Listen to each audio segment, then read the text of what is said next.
There comes a moment in every man's life when the noise fades, the applause stops, and the people who once stood beside him vanish like mist in the morning sun. And in that moment he realizes he is utterly, terrifyingly alone. But what if that isn't the end? What if that is where everything begins? When a man has no one but God, something shifts deep in his soul. The illusions fall away, the masks crack, the need to impress dies, and from the ashes of isolation, something ancient and unshakable awakens. This is not loneliness. This is sacred ground, a realm few dare to walk, a wilderness where power is not inherited, but forged. It's where Abraham heard the whisper of destiny, where Joseph dreamed behind prison bars, where David wrote psalms in caves, and where fire didn't consume the 3 men, but revealed the 4th man in the flames. You see, when all support systems collapse, when the crowd disappears, and all you're left with is the silence and your scars, that's when heaven leans in. That's when the real journey begins. So don't fear the solitude. Don't resist the stripping away, because what's coming next isn't weakness. It's a divine appointment with strength you never knew was inside you. When God strips the crowd, it's because he wants you closer. They think it's a punishment, but it's not. It's a personal invitation. When God pulls you away from the noise, when the crowd begins to thin and the phones stop ringing, it isn't rejection, it's redirection. He's not pushing you away. He's calling you in, closer, deeper, into a space where it's just you and him. You see, the world teaches us to dread isolation, to see it as failure, as abandonment. But in God's realm, isolation is the sacred tunnel where intimacy is born. It's the place where you stop performing, stop pretending, and finally get real. Not with people, with God. Moses found it in the desert. Elijah discovered it in a cave. Even Jesus himself withdrew to lonely places. Why? Because the greatest revelations are reserved for the quietest rooms, and sometimes God has to silence the crowd to let you hear his whisper. So when you feel alone, truly alone, don't run. Lean in. That stillness, that ache, that longing, it's holy ground, a divine appointment disguised as a dry season, because in isolation he removes distractions, he breaks addictions to validation, and he reveals his voice in a way you never knew before. This isn't exile, it's an encounter. You're not forgotten. You're being drawn closer to the one who never leaves. You're not stuck. You're being shaped. That delay you're cursing, that season of waiting that feels endless, like heaven has gone silent and life is just passing you by. What if it's not a delay at all? What if it's divine construction? God never presses pause without purpose. He doesn't dangle a promise in front of you to tease or torture you. He shows you the vision, then steps back, not to abandon you, but to build you. Because the dream you saw is real, but so is the weight that comes with it. And until your spirit can carry that weight without breaking, he waits. Look at every story he's ever written. Joseph was shown a crown, but sent to a pit. David was anointed king, but spent years hiding in caves. Even Jesus waited 30 silent years before stepping into his assignment. Why? Because a promise without preparation leads to destruction. But when the preparation is complete, the promise lasts. You may feel overlooked right now, unused, hidden. But hiddenness is holiness in disguise. God is not punishing you. He's protecting the calling on your life by strengthening the character behind it. So don't rush the process. Don't despise the delay, because when God finally moves, you'll be ready, and nothing will shake what he's built within you. They say diamonds are formed in darkness, and roots grow where no eye can see. So when God hides you, don't mistake it for rejection. It's reverence. It's a holy strategy. The hidden season is not a pause in your life. It's the place where heaven begins its deepest work in you. This is the season no one claps for. No spotlight, no applause, just silence, stretching days, and unseen battles.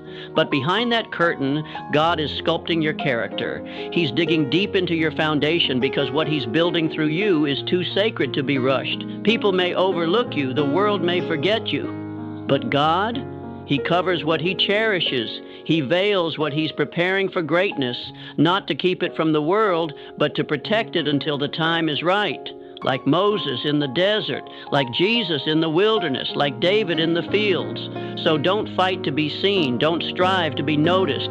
Stay hidden in Him. Let Him refine you, teach you, break what needs to be broken, and heal what was never whole. Because the deeper the root, the higher the rise. And when the unveiling comes, they won't just see a person. They'll witness power, forged in secret. This isn't delay. It's divine development. The hidden season is heaven's workshop. And you? You're the masterpiece in progress. Some of your deepest growth is hidden in the moments no one else sees, when your head is bowed low and tears fall freely into your hands. But let this truth settle deep in your soul. Not a single one of those tears is wasted. Heaven sees them, heaven counts them, heaven collects them, not as evidence of your weakness, but as seeds of something sacred. You cry because you care. You break because something mattered. You weep because your spirit knows it was meant for more.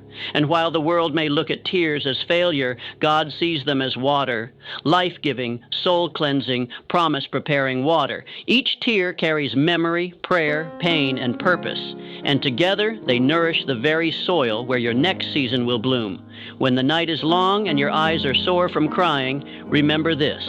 Some gardens only grow after the rain, and in God's divine order, tears are rain. They soften the hardened ground of your heart.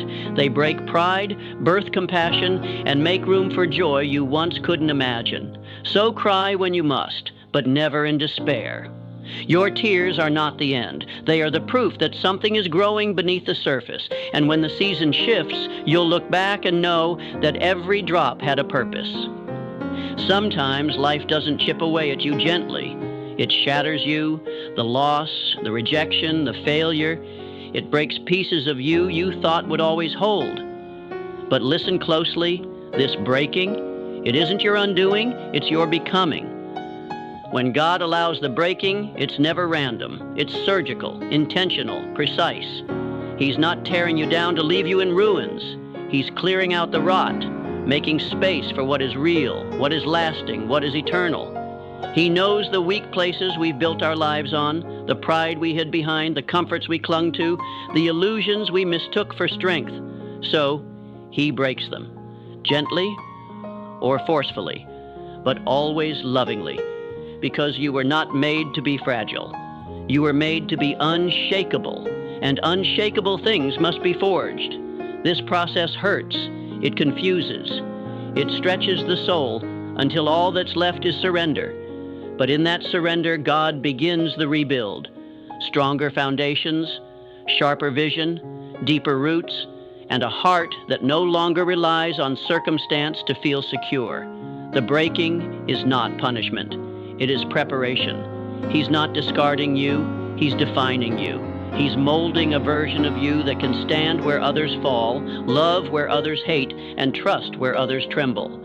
So let the pieces fall. You're not falling apart. You're falling into purpose. Silence doesn't mean the story is over. Sometimes it's where the real story begins. There are moments when the world goes quiet. No voices, no signs, no confirmation that you're even on the right path. And in that stillness, doubt begins to creep in. You start to wonder, did I miss it? Did I fall out of God's will? But listen closely, because silence isn't God's absence. It's His strategy. Throughout history, God has always done His greatest work in silence. While Joseph was locked away in prison, heaven was preparing the palace. While Moses wandered the wilderness, the burning bush waited for the right moment. And while Jesus lay still in the tomb, the resurrection was already unfolding behind the veil of silence. You see, God doesn't shout over the noise. He speaks in whispers that can only be heard when we are still enough to listen. That silence you fear, that's where clarity is born. It's where strength is renewed. It's where direction is revealed. So don't despise the quiet seasons. Heaven isn't ignoring you. Heaven is aligning everything for the right moment. Stay planted, stay faithful. Because when God finally speaks, it won't just be to comfort you, it will be to launch you. You want to be used by God? Then prepare to be crushed. Not punished, crushed. Because before the oil flows, the olive must be pressed. Before the anointing comes, there must be a breaking. You see, God doesn't send out untested men. He shapes them in silence. He forges them in fire, and He crushes them, not to destroy, but to draw out what can't come any other way. The crushing seasons feel like betrayal, like the dream is dying, like everything you believed was slipping through your fingers.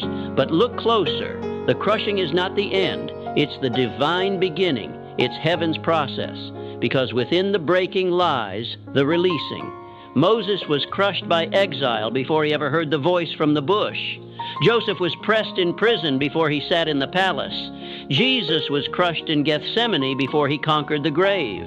The pattern is clear. The deeper the calling, the greater the crushing. So if you're walking through pressure, through loss, confusion, isolation, don't assume you've been forgotten. You are being formed. You are being prepared, because only the crushed can carry the kind of power that doesn't corrupt, the kind that heals, the kind that lasts. The oil is coming, but first comes the press. And that, my friend, is the making of the called. Everything that can fall will, so you learn to stand on what never moves. Everything you thought was solid can be gone in a moment. The job, the relationship, the title, the plan, one strong gust of life, and suddenly what you built your confidence on begins to crack beneath your feet. But this isn't chaos, it's divine construction. God doesn't shake the foundation to destroy you. He shakes it to show you what was never real to begin with. You see, the temporary must be shaken to reveal the eternal. The things that can be lost were never meant to be your anchor. That's why He allows the storm, not to drown you, but to expose what you've been holding on to. He shakes the ground, not to break you, but to bring you to what cannot be moved. His presence, His purpose, His promise. Every fall teaches you where true footing lies. Every collapse is a lesson in surrender. God is not punishing you. He's pulling you closer to the truth. Because when everything else falls away, you'll find the one thing that remains, Him. And once you stand on that, you're unshakable. So don't fear the shaking. Let the false things fall. Let the noise fade. What remains after the shaking, that's who you really are. That's where eternity begins. And that's where God builds what no storm can touch. When the applause stops, when the doors close, when the world falls silent and you're left alone with nothing but your breath and your beating heart, remember this: you are not abandoned. You are being anointed. The silence isn't rejection. It's a refining fire. The breaking isn't your ending. It's the blueprint of your becoming. God doesn't use empty men to carry sacred things. He uses the broken, the quieted, the ones who have wrestled in the dark and come out clinging to nothing but Him. When you have no one but God, you finally see what's real. The noise fades, the illusions shatter, and the only thing left standing is truth. His truth. And that's where the foundation becomes unshakable. So if you're in the wilderness, don't run. If you're hidden, don't panic. If you're being crushed, don't lose hope. Because this is the making of the man who will not just survive, but carry a calling that can shift generations. This is where warriors are born, where purpose is carved into your soul, where the weight of heaven rests on shoulders made strong through surrender. So breathe deep, stand still, and let the breaking build you. Because when all you have is God, you finally realize He's all you'll ever need. If this message stirred something inside you, don't keep it to yourself. Share it, like it, let it speak to someone else's silence. And remember, the wilderness is holy ground for the chosen.